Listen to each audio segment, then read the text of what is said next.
Cédric Jubilard était sur le lieu des fouilles. Et d'après ce qu'on en sait, c'est lui qui a aiguillé ses recherches. Oui, sinon, comment faire? C'est-à-dire que ce qui est plus efficace, parce que plus rapide, c'est de transporter, évidemment sous escorte, l'accusé sur le lieu où il dit avoir dissimulé le corps, et de lui demander de désigner le corps, le lieu où le corps se trouve. D'abord, vous gagnez du temps. C'est-à-dire, vous ne cherchez pas dans une zone qui vous est décrite, vous ramenez la personne. Et deuxièmement, pour la procédure, ce sont des éléments qui sont des éléments à charge, puisque si la personne vous désigne l'emplacement d'un corps qu'elle seule connaît, ça corrobore le fait qu'elle soit, sinon à l'origine de l'homicide, à minima, la personne qui a dissimulé le cadavre. Donc c'est un élément à charge supplémentaire dans le cadre de la procédure. Et ça accrédite ces déclarations, puisque les enquêteurs ne savaient pas où se trouvait le corps. D'ailleurs, quand Cédric Jubilard est condamné en première instance, c'est sans corps. Tandis que là, il va dévoiler l'emplacement du corps. Donc c'est assez classique de transporter sur les lieux la personne qui est accusée. Ça s'est produit dans l'affaire Daval, ça s'est produit dans l'affaire Lelandais.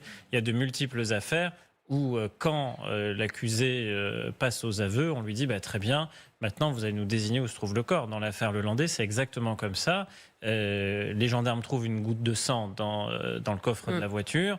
L'avocat de Nordal Lelandais, qui est Alain Jakubowicz, lui dit bon, on a cet élément, maintenant il va falloir qu'on discute et que tu désignes, il fallait tutoyer son client, là où tu as dissimulé le corps de la petite Maëlys. Avec une distinction de taille, si vous me permettez, c'est que Alain Jakubowicz, quand il recueille cette confidence de son client, il prévient le juge.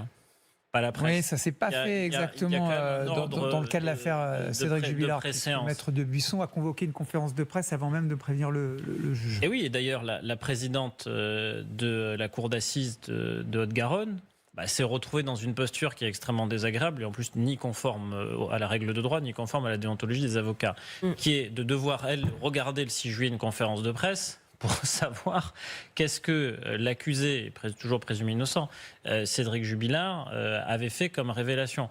L'exclusivité d'un certain côté de ces révélations-là, assez légitimement et même juridiquement, revenait à la présidente de la cour d'assises et à personne d'autre.